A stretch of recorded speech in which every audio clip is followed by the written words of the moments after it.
자, 시작하겠습니다. 제가 그 제목을 여쭤보니까 올해 2022년 동북 삼성 청소년 역사 캠프라는 제목으로 지금 좋은 여러 선생님들 모시고 강의를 한다고 해요.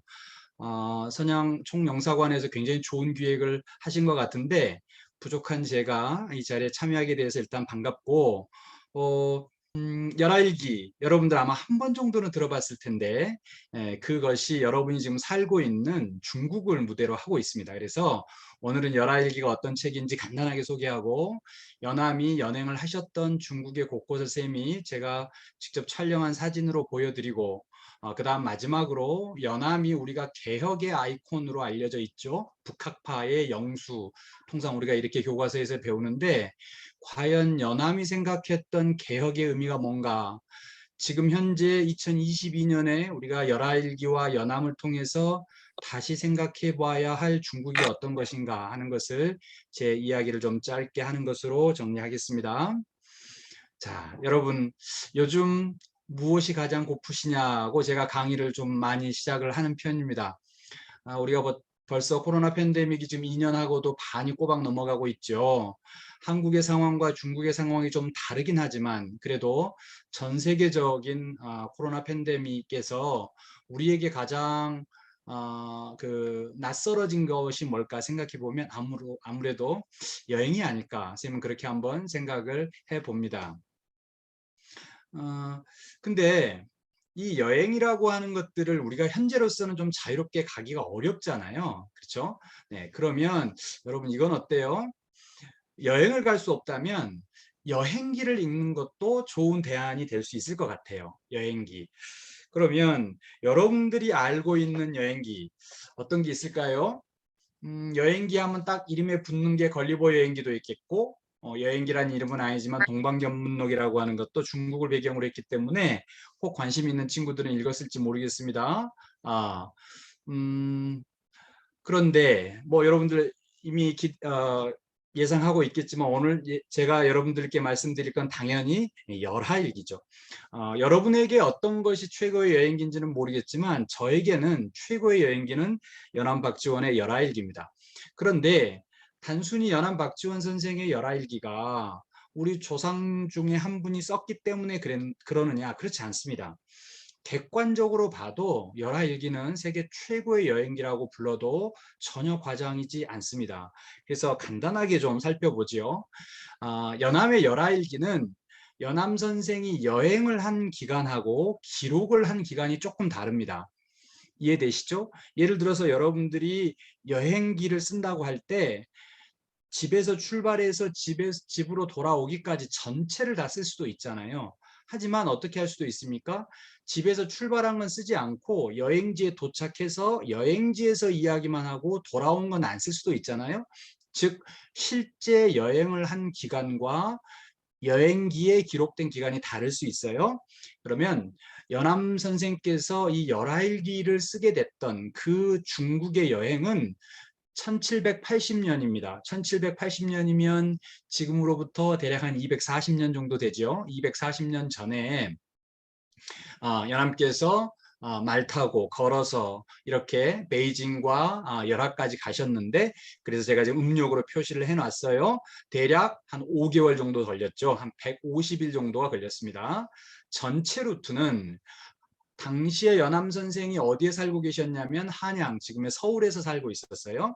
그래서 서울에서 의주까지, 압록강의 의주까지 걸어가고 다시 그 의주에서 북경까지 간 다음에 북경에서 열하를 갔다가 다시 북경으로 돌아옵니다. 그리고 북경에서 다시 한양으로 돌아오는 이런 루트가 전체 루트인데 여행기에는 이 전체가 담기지는 않았어요. 그러면 이제 쌤이 기록 기간은 어떠냐? 기록 기간은 1780년 6월 24일부터 시작이 돼요. 좀 전에 여행을 시작한 기간이 5월 24일이라고 그랬죠. 그러니까 대략 한 달 후에부터 기록이 됐는데, 그래서 열하일기를 펼쳐보시면 제1장이 도강록이에요. 도강록이라는 말은 압록강을 건너다 이런 뜻인데, 즉 연암 선생은 서울 집에서 출발하셨지만 그때부터 열하일기를 바로 쓰신 게 아니고 압록강을 건넌 때부터 쓰셨습니다. 그리고 언제 끝나냐면 8월 20일 날 끝나잖아요.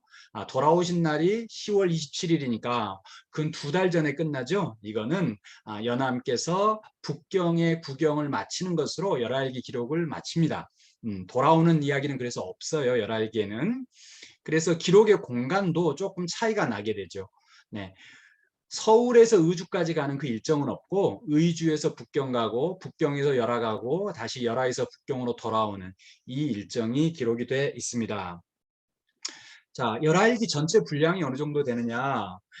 여러분들 열하일기를 혹시 처음부터 끝까지 읽어본 친구들이 있을지 모르겠는데 지금 보니까 우리 초등 친구들도 있는 것 같고 중국은 1학년, 2학년 이런 식으로 하죠. 6학년, 9학년, 뭐 11학년 그냥 제가 한국 학제로 이야기할게요.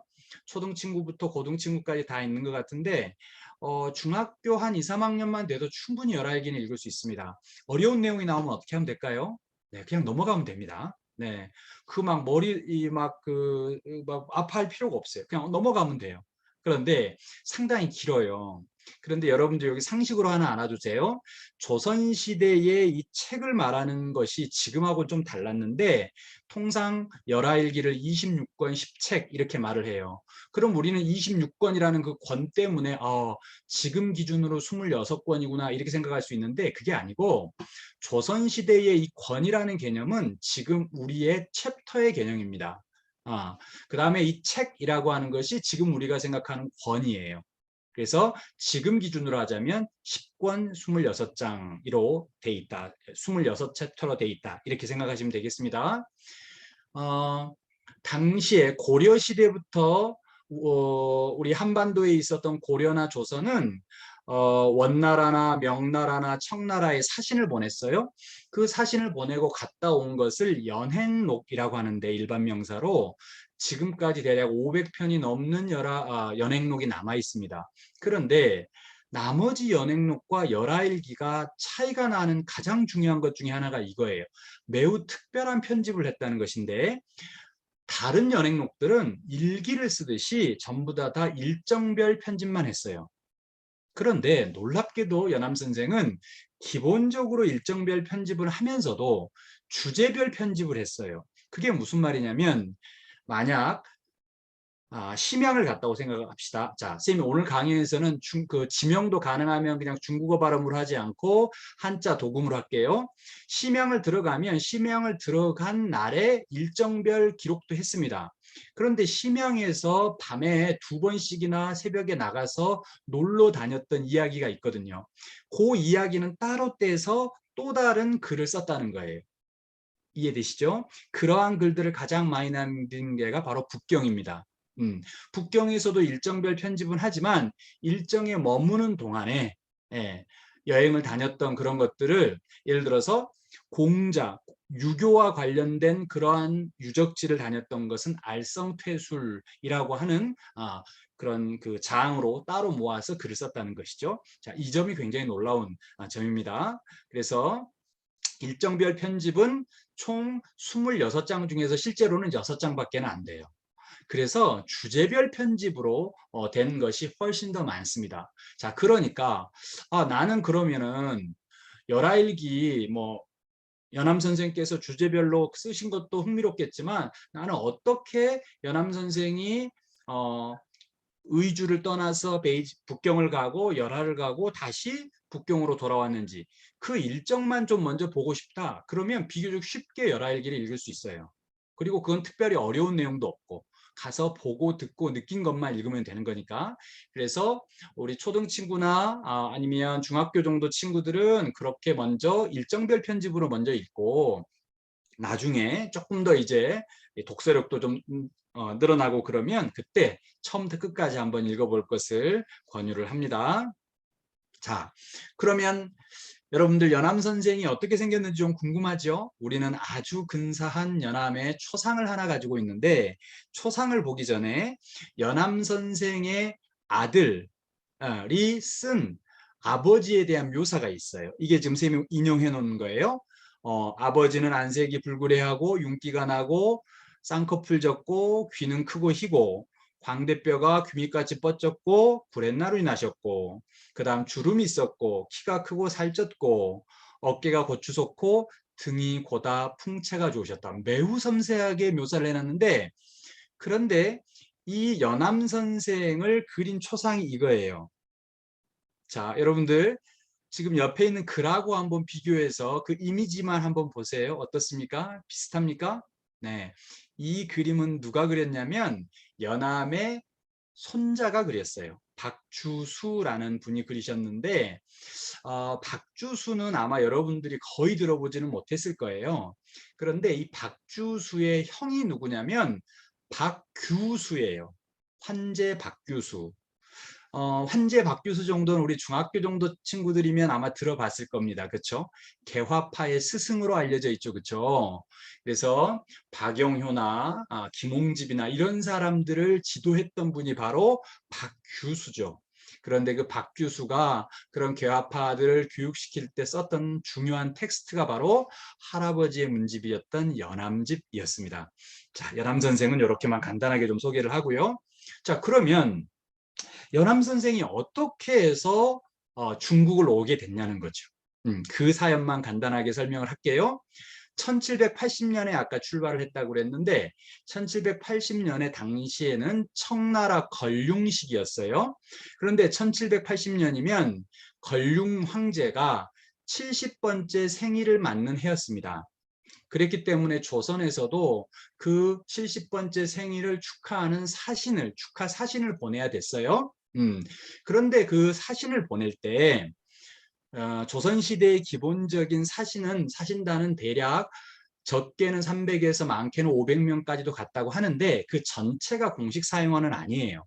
그래서 가장 중요한 공식 사용원을 뭐라고 그러냐면 3사라 그럽니다. 3사. 3명의 중요한 리더가 있어요. 그래서 가장 우두머리를 뭐라고 그러냐면 정사라 그래요.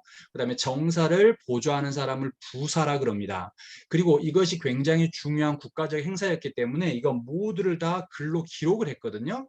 그래서 그 기록하는 사람을 서장관이라 그랬어요. 그래서 이 세 사람을 갖다 3사라 불렀는데 이 세 사람들은 워낙 중요한 임무를 띄었기 때문에 몇 가지 특혜를 줬어요. 근데 그 특혜 중에 하나가 뭐였냐면 개인 비서를 한 명씩 데리고 갈 수가 있었거든요.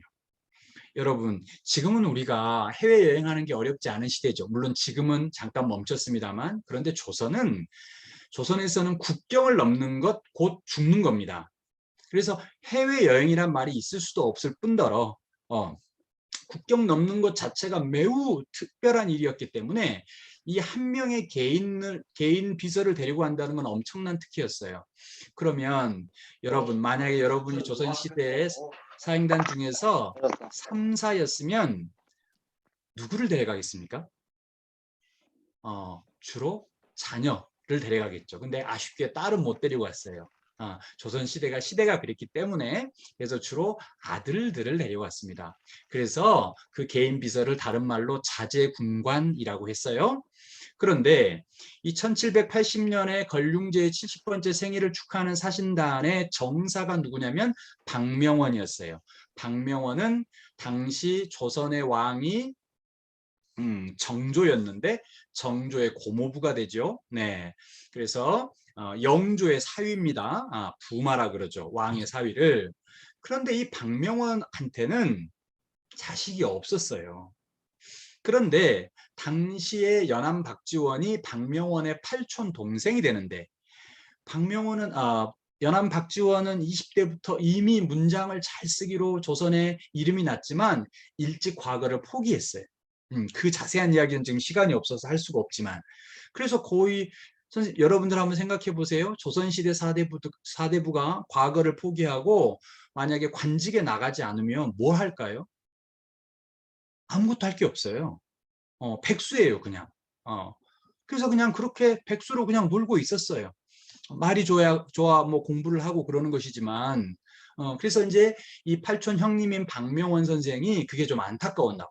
왜냐하면 연암 박주원은 이미 재주가 아주 출중한데 왜 출사를 하지 않고 저럴까? 그래서 박명원 선생이 연암 박주원에게 네, 이번에 북경을 가게 됐으니까 너를 자제 공간으로 데리고 가마. 나랑 같이 가자. 이렇게 해서 연암 박지원 선생이 북경과 열하를 구경할 수 있게 됐던 겁니다. 자, 그러면 어떤 루트로 당시에 갔을까?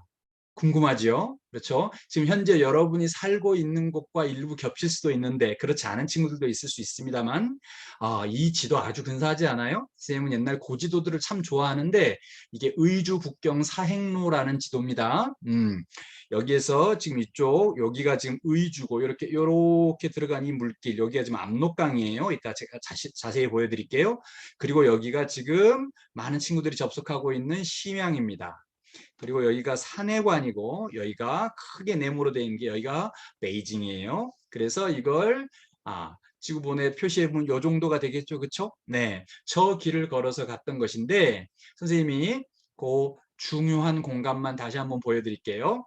자, 의주를 출발합니다.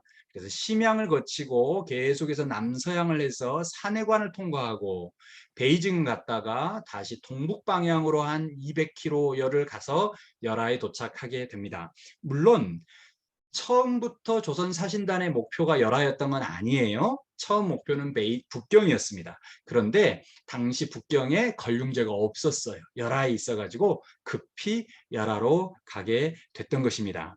그래서 오늘은 선생님이 여러분들한테 해줄 수 있는 거는 이 가는 루트에서 주요한 공간들을 사진으로 간단하게 좀 소개하는 것 정도예요.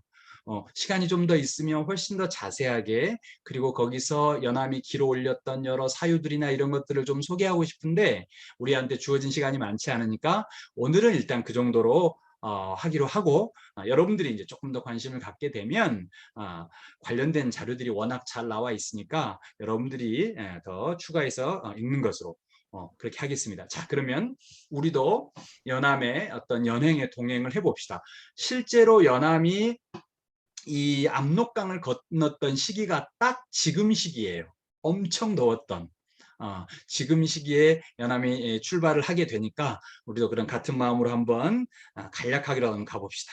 자, 여기에 여기 보면 한자로 만상성이라고 되어 있는데 여기가 바로 의주입니다. 의주. 그래서 여기 보면 여러분들 압록강이라고 하는 글자가 보이죠. 그렇죠?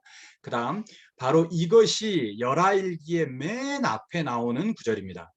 6월 24일 신미일 아침에 가랑비가 오더니 종일토록 오락가락했다. 오후에 압록강을 건넌 뒤 30리를 나아가 구련성에서 노숙하였다. 밤중에는 큰 비가 퍼붓더니 이내 그쳤다. 연암 선생이 어떻게 하셨냐면 그날 날짜를 먼저 쓰고 날씨를 쓰고 그날 일정을 짧게 요약을 먼저 한 다음에 한두 줄로 그 다음에 쭉 그 일정별 기록을 하셨어요. 네. 자, 그런데 여러분들이 좀 착각하실 만한 게 뭐냐면 의주가 어디지? 신의주는 알겠는데 이런 생각이 들죠. 그래서 선생님이 지도로 좀 보여주겠습니다. 여러분들이 통상 잘 알고 있는 신의주는 지금 지도상에서 여기에 있는데 이 신의주를 바로 연결하고 있는 우리 그 압록강 당교에 있는 거기에 바로 여기가 단둥이죠. 혹시 여러분은 단둥 여행 가본 적 있습니까? 네, 단둥에서 건너 보이는 이 도시는 의주가 아니고 신의주입니다. 그런데 여러분 신의주는 어떻게 만들어진 단어 같아요? 그렇죠. 의주에다가 신자가 붙었을 거 아니겠습니까? 원래 이 압록강의 주요 도시는 조선시대 때는 의주였어요. 네, 이 신의주라는 곳은 아예 존재하지 않았습니다. 자, 그런데 일제가 1905년 을사늑약을 통해서 조선의 외교권을 빼앗고 나서 이제는 조선에서 어떤 침탈에 만족하지 않고 만주를 공략하기 위해서 일종의 전진기지로 세운 곳이 바로 신의주입니다. 그래서 여기에 이제 철도를 놓게 되고 그 이후에 이제 야금야금 만주를 침략해서 결국은 1932년에 괴뢰국인 만주국을 세우기에 이르게 되잖아요. 자, 여러분 잘 알고 있을 겁니다. 그래서 의주와 신의주가 좀 다르다. 그래서 사실 여러분들한테 좀 시간이 있으면 여기 도강하는 과정도 아주 자세하게 설명하고 싶은데 그러니까 연암 선생은 지금의 이 신의주 이 압록강 당교 있는 데를 건너신 게 아니라 위로 쭉 올라가면 여기 지금 호산장성이라는 곳이 있는데 그 인근에서 강을 건넜습니다. 자, 그 정도만 여러분이 알아주셨으면 좋겠고요.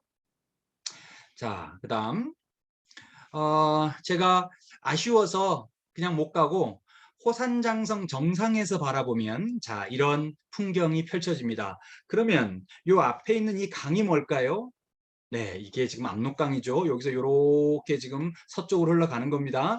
그리고 여기 보면 이렇게 지금 콘크리트 이 구조물이 있죠.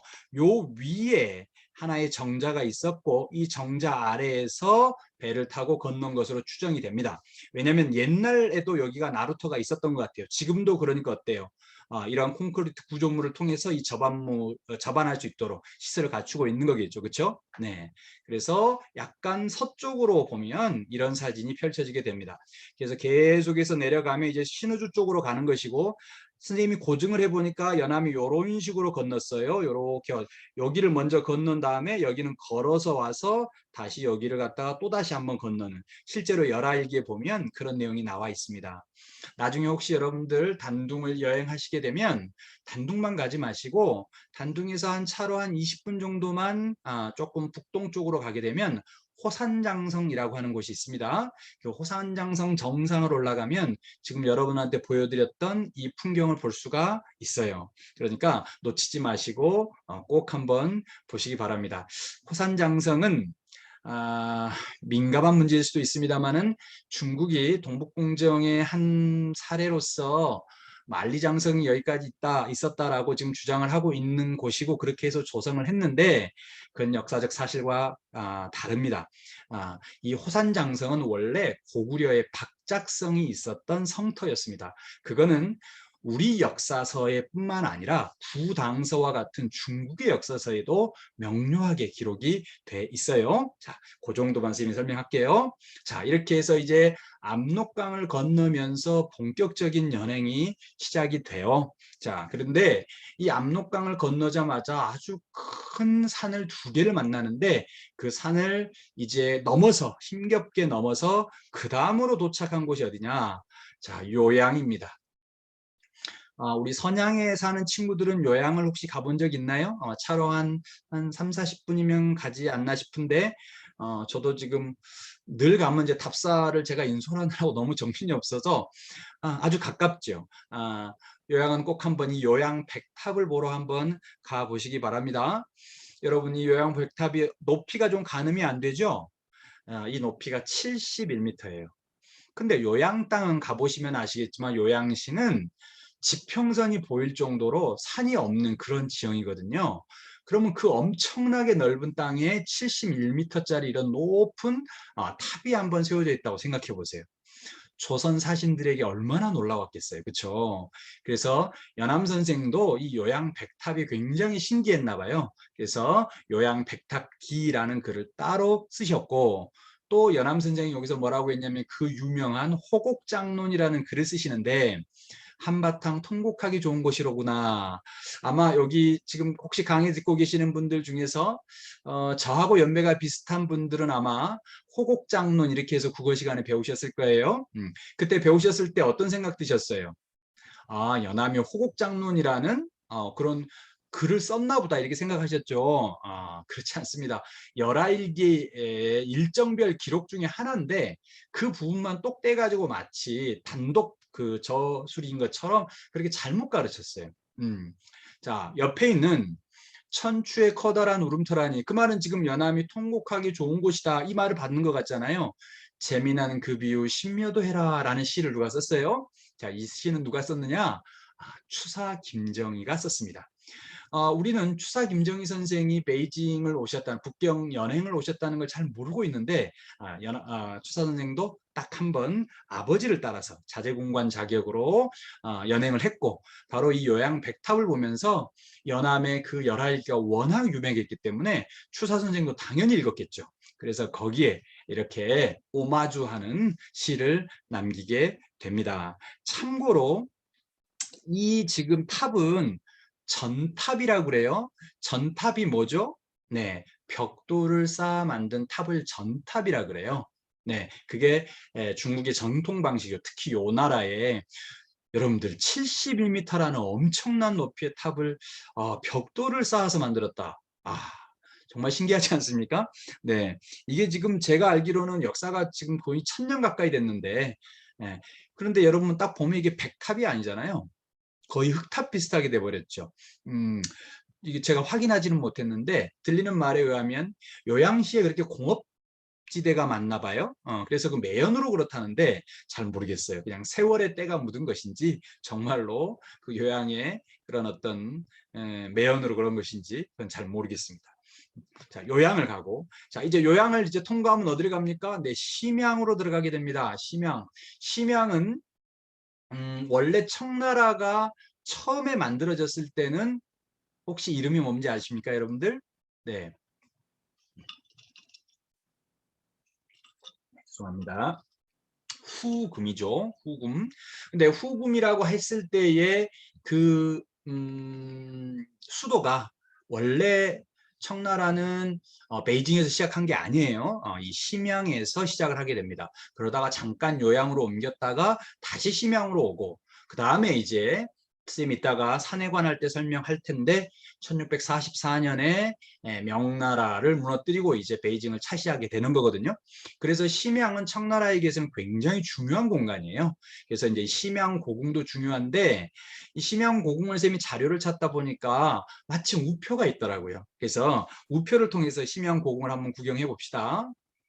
자, 이렇게 가로로 긴 것처럼 보이는데 실제로는 이렇게 가로로 길지는 않아요. 그런데 이제 아마 우표를 만들다 보니까 이렇게 디자인을 한 것 같은데 이 심양 고궁은 크게 세 군데로 나뉘는데 자 여기를 중로라고 합니다. 대표적인 건물이 숭정전과 봉황루인데 제가 좀 이따 사진으로 보여드릴게요. 그 다음으로 이걸 동로라 그러는데 이 대정전과 그 앞으로 있는 시방전은 세계 건축사의 어떤 이정표가 될 만하다 이런 평가를 받는 아주 유명한 건축물이거든요. 역시 보여드리겠습니다.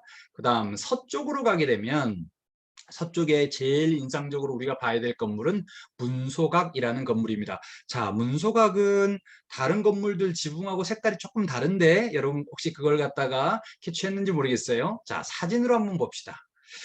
자, 여기가 심양고궁의 정문인 대청문이에요. 네, 청문. 연암은 태청문이라고 기록을 하고 있는데 아마 대와 태는 크게 의미 차이가 안 나서 혼용했던 것으로 생각이 됩니다. 뭐 오류다 이렇게 생각하지는 않고 그 다음 통과를 하면 여기가 바로 숭전전입니다. 자, 숭정전이 심양고궁의 정전에 해당하는데 사실은 숭정전은 우리 역사에서도 굉장히 비극적인 사건이 발발하게 되는데 바로 이곳에서 병자호란의 씨앗이 퍼뜨려지게 됩니다. 아, 이 역사를 저기 다 설명하기가 너무 그 시간이 많이 걸려서 그런데 여기에서 어떻든 홍타이지라고 하는 청나라의 황제의 즉위식에 참석했던 조선 사신들이 절을 하기를 거부를 하고 그래서 조선 사신들을 집단 구타하는 사태가 발생하고 그것을 조선의 사과를 요구하지만 조선이 사과하지 않자 홍타이지가 직접 얼어붙은 압록강을 건너서 조선 땅으로 갔던 그 전쟁 그게 바로 병자호란이거든요. 그래서 여러분들 자세한 내용은 역사책 찾아보면 얼마든지 찾아볼 수 있으니까 바로 그러한 역사의 현장이기도 하다 하는 것 정도 알려드리고 넘어가겠습니다. 그리고 아까 제가 보여드렸던 봉황루인데 선생님이 이게 어떤 의도가 있냐면 여러분들 궁전이라는 말 많이 쓰죠. 궁전. 그렇죠? 궁전이라는 말은 외전과 내궁에서 한자씩을 따서 궁전이라 그러는 거예요. 근데 외전이라는 건 뭐냐면 주로 앞쪽에 황제가 공식적인 업무를 보는 공간을 외전이라 그래요. 그리고 이제 공식 업무가 끝나면 어떻게 되겠습니까? 네, 밤이 되면 네, 안으로 들어가서 내 궁으로 들어가서 이제 개인적인 생활을 하는 것이죠. 그렇죠? 그러면 여러분들 생각할 때 외전과 내궁 중에서 어느 쪽이 더 위계가 높겠어요? 당연히 외전이 높죠. 그래서 외전의 건물들이 높고 커요. 여러분 자금성 혹시 가셨으면 한번 생각해 보세요. 아니면 우리나라 경복궁도 한번 생각해 보세요. 경복궁에 있는 금정전이 바로 가장 크잖아요. 그 다음에 자금성에 있는 태화전도 가장 크잖아요. 그런데 심양고궁은 그게 거꾸로예요. 좀 전에 보여드렸던 바로 이 숭정전이 왜 전에 해당하는데 이렇게 소박하고 오히려 내궁의 경계에 해당하는 봉황루가 이렇게 단도 한 2m 이상 높이 설치가 되어 있습니다. 이게 뭘 의미하냐면 이 당시 이 청은 아직까지 중국의 유교의 어떤 위계 질서나 이런 것들을 받아들이지 않았던 거예요. 자기 나름의 어떤 방식으로 이 궁전을 지었기 때문에 훨씬 더 자유로운 면모들이 보여진다 이렇게 평가를 합니다. 네. 그다음 동쪽으로 가면 이런 건물이 펼쳐져요. 네. 여기에 총 사실은 여기가 하나가 더 있어야 되는데 쌤이 지금 그때 광각 카메라를 가져가지를 못해가지고 이렇게 잘려버렸는데 이게 시방정이라 그러죠. 이 뭐냐면 이 대정전에 황제가 들어가 있고 그다음 여기에 2명의 왕이 나와 있고 그래서 잘 보면 요 제일 앞에 있는 요 2개는 앞으로 살짝 나와 있어요. 그리고 양쪽에 4개씩 양쪽에 4개씩 여기는 8기의 대표들이 있습니다. 여러분들 청나라가 명나라를 무너뜨렸을 때에 그 인구수에서는 엄청난 차이가 나요. 근데 왜 적은 수의 청나라가 어떻게 명나라를 무너뜨렸느냐? 물론 명나라가 부패해서 그랬을 수도 있죠. 그런데 많은 전문가들이 동의하는 것은 바로 청나라의 군사 지휘 체계였던 8기에 주목합니다. 8기는 뭐 어려운 말이 아니고 8개의 깃발을 말하는 것이죠. 그 8개의 깃발을 이용해서 각각의 병력들이 아주 일사불란하게 그 운용이 되는 거죠. 그래서 그 8기의 대표들이 여기에 바로 한 명씩 있어서 작전회의를 했던 곳입니다. 그러니까 실제로는 이 대정정과 시방루는 원래 이러한 건물이 아니라 뭐였을까요? 그렇죠. 야전에서 그냥 들판에 세웠던 천막을 이제 후금이라는 나라를 세운 이후에 이렇게 궁전에다가 전각 형태로 구현을 한 거예요. 그래서 아주 근사합니다. 여러분 꼭 한번 놓치지 말고 보시면 좋겠고 제가 사실은 선양 총영사관에서 이 강의를 주최하셔서 다른 데보다는 심양 내용을 조금 더 많이 넣습니다. 네, 다른 분들은 좀 양해해 주세요. 그리고 심양 고궁은 이렇게 충분히 소개할 가치가 있습니다.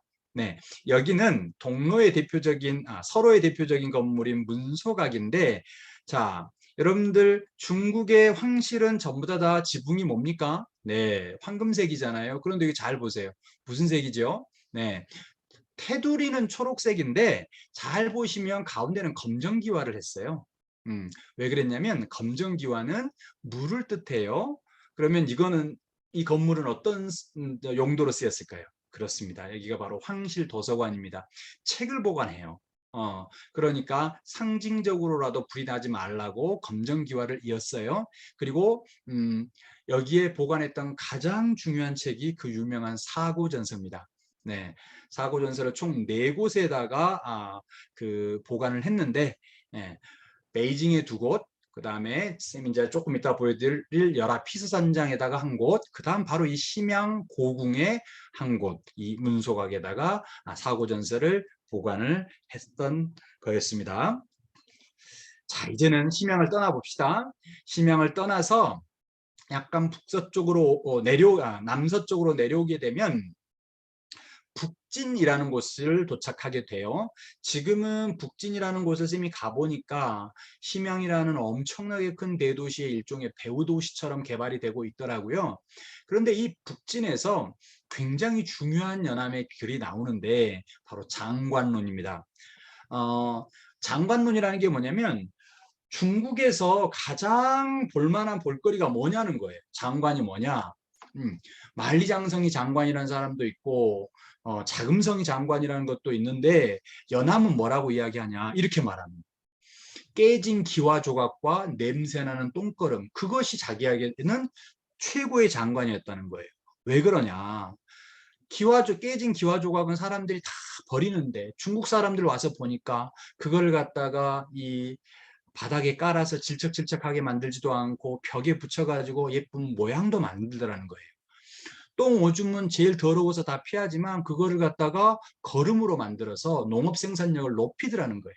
이것이야말로 최고의 장관이다라는 이야기를 했어요. 여러분, 연암은 뭘 본 것일까요? 그렇죠. 청나라의 실용성을 본 거죠. 조선처럼 유교에 젖어서 에헴하고만 있지 않고, 유교 그 자체가 나쁜 건 아닙니다만 이미 연하 시기에 조선의 유학이라고 하는 것들은 매우 관념적인 그러한 어떤 철학으로 실제 현실의 어떤 그 삶을 좀 더 풍요롭게 하는 그러한 어떤 정치체제 통치 철학으로는 기능을 하지 못하고 있었거든요. 연함이 본 것은 바로 이러한 청나라의 실용성이었습니다. 바로 이 유명한 장관론이라는 게 펼쳐진 것이 바로 북진이었습니다. 자, 북진에서는 아무리 바빠도 요거는 여러분들한테 좀 소개를 드려야 될 것 같아요. 이게 바로 북진묘입니다. 자, 북진묘인데 이 북진묘 앞에 있는 이 사자 얼굴이 아주 근사한데 여러분 직접 가서 한번 보세요. 자, 북진묘는 바로 뒤에 있는 저 산이 의무려산이에요.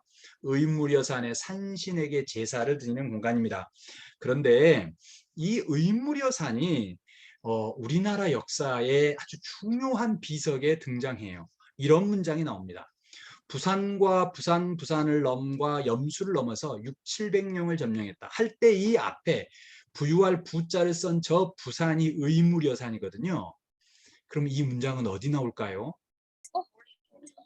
이름을 네, 이건 광개토대왕비에 나옵니다. 네, 여러분들 중국에 있는 동안에 또 꼭 가봐야 될 곳 중에 한 곳이 네, 광개토대왕비하고 장수왕비가 있는 집안이죠. 거기도 가시게 되면 요즘 지금은 광개토대왕비가 그 유리에 갇혀 있긴 한데 잘 보면 미리 공부하고 보면 가면 이 구절을 찾을 수 있어요. 네. 자, 이제 북진에서 계속해서 가는데 멀리 가야 됩니다. 이제 산해관까지 가겠습니다. 산해관까지. 네. 자, 산해관의 천하제일관이라는 자, 여러분들 선생님 사진을 어떻게 찍은 것 같아요? 밑에 사람들 참고로 지금 여러분들한테 보여드리는 사진은 뭐 제가 잘 찍지는 못했지만 선생님이 직접 촬영하고 책에 실은 사진들이에요. 저 뒤에 있는 그 형광색 입고 하얀색 입은 아이들이 선생님이랑 테마학습 같이 갔던 저희 반 아이들인데 얼마나 큰지 알겠죠, 이 문이. 네. 그래서 산해관은 어떤 의미가 있냐면은 산의 관을 중심으로 해서 안쪽을 관내라 그러고 바깥쪽을 관외라 그래요. 그래서 이 산의 관이 뭐의 경계냐면 문명과 야만의 경계라고 생각했어요, 중국은. 그래서 바로 이 산해관 지역, 바로 노룡두라고 하는 곳에서부터 뭐가 시작됩니까? 그 유명한 만리장성이 시작되는 곳이 바로 이 산해관입니다. 여러분들 산해관 또는 노룡두 그곳은 꼭 한번 여행 가볼 만하니까 역시 부모님하고 한번 꼭 가보기 바랍니다. 오늘 선생님이 여러 군데를 지금 여행을 가라고 추천을 하네요. 네. 그런데 이 산해관의 역사는 우리가 잠깐 살필 필요가 있습니다. 자, 선생님이 위성지도에서 산해관의 현재 지도를 따왔는데 1644년으로 가봅시다. 1644년에 어떤 일이 벌어졌느냐? 이 산해관은 명나라의 장수였던 오삼계가 지키고 있었습니다. 그런데 이 서쪽, 이 산해관을 중심으로 해서 서쪽이 바로 어디입니까? 베이징 쪽이죠. 북경 쪽이죠. 이 북경에서 명나라의 이자성이라고 하는 농민 반란군이 이미 북경을 함락을 하고 바로 이 이제 오삼계만 쓰러뜨리면 자기가 황제에 오를 수 있는 그런 위치여서 오삼계를 향해서 오고 있었어요. 그러니까 이자성은 명나라 사람이에요. 반란군이긴 하지만. 네. 자, 그런데 동쪽에서는 누가 와 있느냐? 동쪽에서는 청나라의 도르곤이라는 사람이 팔기를 이끌고 이렇게 대치를 하게 됩니다. 자, 여기 이 상황에서 캐스팅 보트는 누가 지는 겁니까?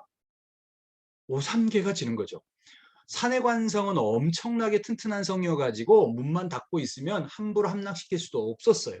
그리고 이미 그 당시 오삼계는 근 30만 명에 이르는 병력을 가지고 있었기 때문에 지킬 수 있었어요. 자, 그런데 이게 역사의 우연인지 장난인지 결국 오삼계는 누구한테 문을 열어주냐면 도르곤에게 문을 열어줍니다. 청에게. 그래서 청은 산해관성에 무혈 입성을 하게 되고 자, 오삼계하고 도르곤하고 힘을 합쳐서 이자성 농민 반란군을 다 물리치고 그래서 베이징까지 쫓아간 다음에 그렇게 어떻게 됩니까? 사실 청나라는 그래서 북경이라는 명나라 수도를 차지할 때 무혈 입성을 해요. 전혀 전투를 하지 않고 그렇게 역사가 바뀌게 됩니다. 명나라가 망하고 이제 청나라가 중국 전체를 차지하는 역사가 결정적으로 일어났던 곳이 바로 산해관성이 되겠습니다. 자, 이제 산해관성을 통과한 연암은 계속해서 자, 서쪽을 향하고 결국 북경에 도착을 합니다. 자, 연암이 베이징 도착해서 쓴 글이에요. 걸륭 45년 1780년 8월 초하루. 이때 8월 초하루 8월 1일은 양력이 아닙니다. 그러니까 음력 기준으로 해야 되니까 자, 대략 8월 말에서 9월 초에 도착을 했던 것으로 보입니다. 자, 그런데 아까 선생님이 그런 이야기 했어요. 연암의 최종 목적지가 베이징이었을지 열하였을지 알 수가 없다고. 왜냐하면 청나라 예부에서 정확하게 어디에 황제가 있는지 알려주질 않았거든요. 근데 베이징에 도착했는데 3일 동안 아무런 연락이 없어요.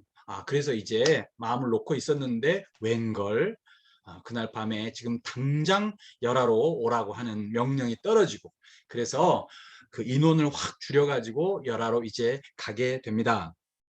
자, 그래서 열하로 가는 동안에 여러 가지 이야기가 있는데 고북구장성을 지나면서 연암 박지원이 만리장성 벽에다 이렇게 써요. 걸륭 45년 경자 8월 7일 밤 삼경에 조선 박지원이 이곳을 지나다. 네, 고북구장성을 지나면서 쓴 유명한 문장이 있습니다. 야출 고북국이라는. 네, 여러분들하고 저는 그걸 한자를 그대로 읽지를 못하니까 그런데 창강 김태경 같은 분은 조선 5천년 역사에서 최고의 명문장이라고 그렇게 평가했던 건데 선생님은 잘 모르겠더라고요. 네, 어떻든 지금 곱구장성도 잘 조성이 되어 있습니다. 그래서 나중에 열하를 여행 갈 기회가 있다면 여기도 그냥 지나치지 말고 꼭 둘러보면 좋겠습니다. 자, 이제 열하를 도착을 하는데 사실은 한국 사람들만 이곳을 열하라고 불러요. 왜 그럴까요? 네, 열하이기 때문에 그렇죠. 그런데 사실은 연암이 이곳에 가셨었던 1780년대에도 이곳의 공식 명칭은 열하가 아니라 승덕, 그 정도였습니다. 그러면 이 정도라고 하는 것들이 뭐냐? 아버지 강희제의 덕을 받들다 정도의 뜻이에요. 그래서 그러면 이거는 강희제의 아들이 지었겠네요. 강희제의 아들이 누굴까요? 옹정제인데 너무 황제 이름이 많이 나오죠. 자, 연암 선생이 네, 연암 선생이 1780 스캔하면 되지. 뭐 요즘 스캔 안 해도 사진 찍어서 보내. 우리 회사도 사진 찍어서 보내네. 음소거를 좀 해주셔야 되겠는데요. 네, 그 연암이 걸륭제의 70번째 생일을 맞아서 갔다 그랬죠. 걸륭제의 아버지가 옹정제고 옹정제의 아버지가 강희제예요. 그러니까 걸륭제로 보자면 강희제가 할아버지가 되죠. 그렇죠? 네. 강희제는 중국 역사에서 가장 위대한 황제로 꼽히는 사람입니다. 강희제가 황제 자리에 몇 년 있었는지 알아요, 여러분? 61년입니다. 엄청나죠. 황제 재위 기간 61년이에요. 사실 그래서 걸륭제가 60년 재위를 하고 스스로 물러나요. 옛날 황제나 왕은 죽어야 재위가 끝나는 건데도 그냥 물러나요. 이유가 할아버지보다 더 오래 황제 자리에 있을 수 없다가 이유였습니다. 자, 가면 이런 쌍탑산이라는 게 있어요. 연암을 제일 먼저 맞았던 것도 쌍탑산인데 이게 하나가 41m, 하나가 43m인데 이게 자연적으로 저렇게 됐어요. 그리고 1000년 전에 그 위에 지금 탑을 세웠어요. 자, 그 다음 쭉 가면 열하 어디에서도 보이는 경추봉이라고 하는 하나님의 엄지손가락이라고 불리는 이런 놀라운, 이것도 자연석이에요. 일부러 깎은 게 아닙니다. 그 다음 청나라 황제들이 그렇게 여름을 났던 피서산장인데 물론 쌤이 위성사진을 통해서도 보여줄 수 있었는데 이 피서산장을 지금 이렇게 그림 지도로 보여주는 건 이게 여러분들 얼마나 큰지 잘 가늠이 잘 안 되죠. 그렇죠? 여러분들 베이징에 엄청 큰 그런 어떤 황실의 어떤 어떤 정원으로 알려지는 게 어딥니까? 이화원이죠. 그렇죠? 이화원이 이 피서산장을 번떠서 만들었어요. 그래서 그 큰 이화원이 피서산장의 3분의 1 규모밖에 안 돼요. 그럼 도대체 피서산장이 얼마나 큰지 알겠죠? 네, 그렇게 그 정도만 설명할 수밖에 없어요. 아, 피서산장 가면 이런 피서산장이라고 하는 강희제의 친필이 있어요. 네, 이게 네오문이라는 문에 걸려 있는데 혹시 피서산장을 가시게 되면 놓치지 말고 꼭 보시기 바랍니다. 자, 시간이 없지만 하나만 볼까요? 요 P자를 보십시다. 이게 피서산장인데 P자를 보면 제일 오른쪽 우변은 매울신자예요. 근데 매울신자 여러분 신라면 생각해 보세요. 그러면 요렇게 하고 하나만 하고 밑으로 그어야 되죠. 획이 하나 더 있죠. 이런 걸 기휘한다고 하는데 뭐 기휘한다는 말은 여러 가지로 씁니다만은 그러니까 피라는 원래 의미를 피해서 쓴 거예요. 그러니까 강의제의 뜻은 뭐냐면 내가 단순히 이 더위나 피해서 여기 온 게 아니다. 나한테는 더 큰 어떤 이유가 있다. 이런 의도를 보여준 거라고 생각하고 연암 박지원은 그걸 바로 캐치했어요.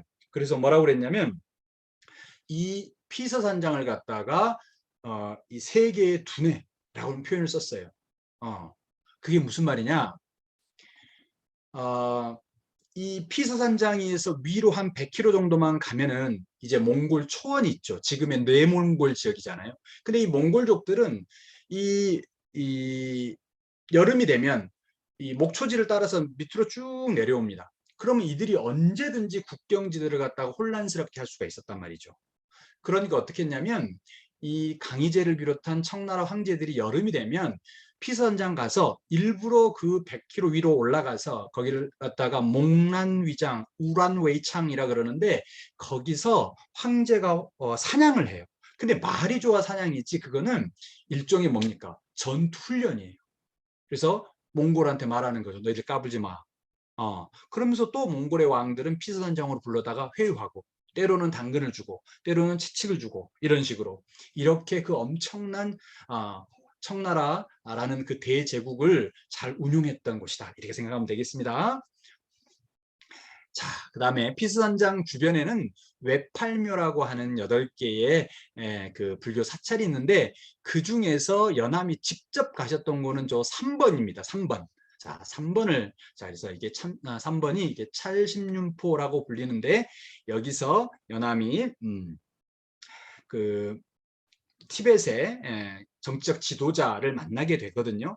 그래서 이제 거기서 어떤 큰 소동이 벌어지는데 역시 그것도 아쉽지만 좀 설명하기가 좀 어려울 것 같아요. 자, 이곳은 연암이 직접 가보셨던 곳이기 때문에 피서산장 가시고 다른 데는 못 가더라도 이 찰심륜포는 한번 가보셨으면 좋겠어요.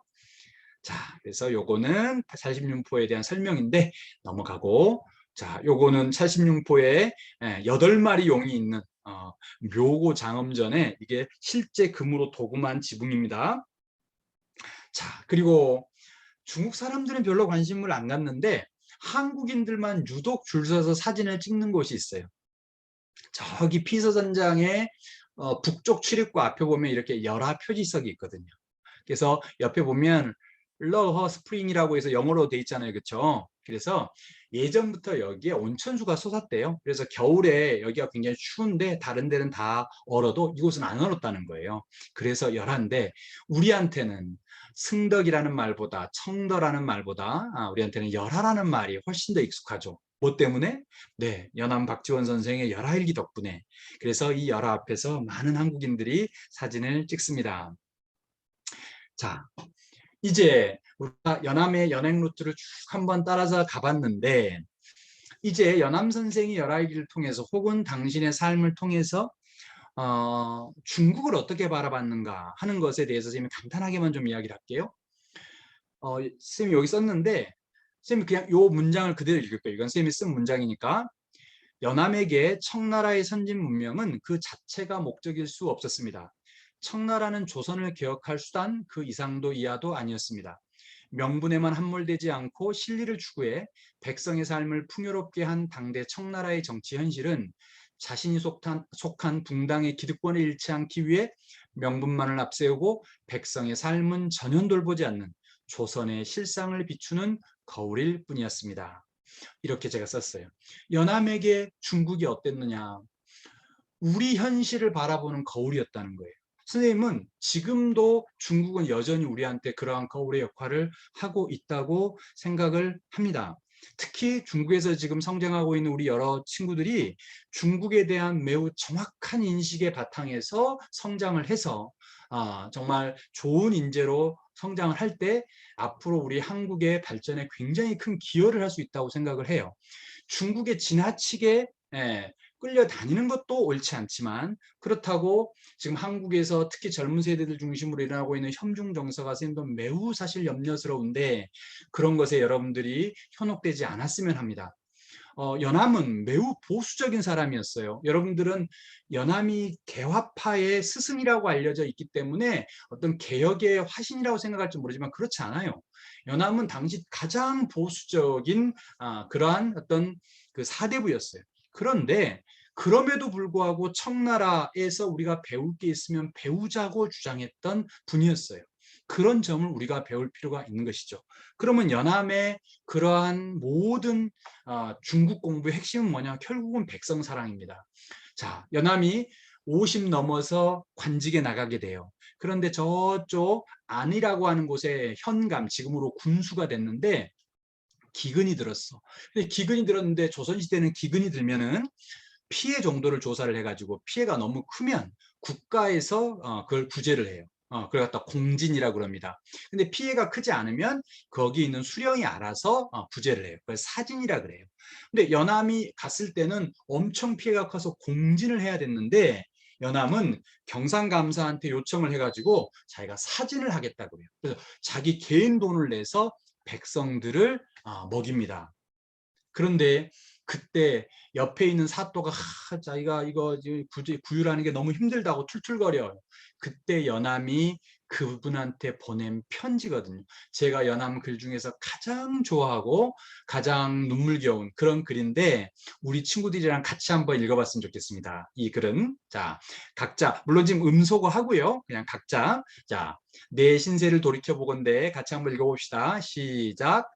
내 신세를 돌이켜보건대 50년 동안 겨우 끼니를 때우고 쌀독도 자주 비어 내 몸도 주체하지 못하던 주제에 임금의 은혜를 두터이 입어 갑자기 부자 영감이 되어 뜰에는 수십 개의 가마솥을 버려놓고 1,400여 명의 먹지 못해 부황들어 쓰러져가는 동포들을 불러다 한 달에 3번씩 먹이는 즐거움을 실컷 누리니 즐거움치고 이보다 더한 즐거움이 또 어디 있겠소. 네, 연암의 백성 사랑이 눈물겹습니다. 우리가 선생님이 거창하게 열하일기를 통해서 중국을 다시 생각한다고 했는데 결국은 우리가 중국을 통해서 배워야 될 것은 현재 우리의 모습이 어떤가 하는 것. 그리고 우리 현재 우리 모습이 어떤가를 확인하는 이유는 내가 어떤 삶을 살 것인가 하는 것이죠. 내 성공을 위해서도 노력해야 되겠지만 내 이웃의 행복을 위해서도 열심히 공부하는 우리 친구들이 됐으면 좋겠습니다. 제가 그래도 다행히 시간을 잘 맞춰서 강의를 마쳤네요. 자, 오늘 선생님이 여러분들한테 소개한 내용은 청소년을 위한 연암답사 프로젝트라고 하는 이 제 책에 있는 내용을 요약해서 말씀을 드린 겁니다. 그래서 혹시 궁금하면 이 책을 좀 참고했으면 좋겠고 나는 열하일기 처음부터 끝까지 다 한번 읽어보고 싶어. 선생님 강의 들어보니까 그런 사람은 자, 이 돌베개에 있는 김율조 선생의 번역을 보시면 됩니다. 이거는 열하일기를 처음부터 끝까지 다 번역했고 이거는 한 최근에 개정판이 나왔어요. 근데 나는 그건 너무 힘들 것 같고 나는 일정 중심으로 좀 먼저 읽어보고 싶어. 그런 분들은 북드라망에서 나와 있는 상어로 나와 있는 이 열하일기 2권으로 된 책을 참고하면 되겠습니다. 자, 오늘 긴 이야기 들어주셔서 고맙습니다. 강의 마치겠습니다.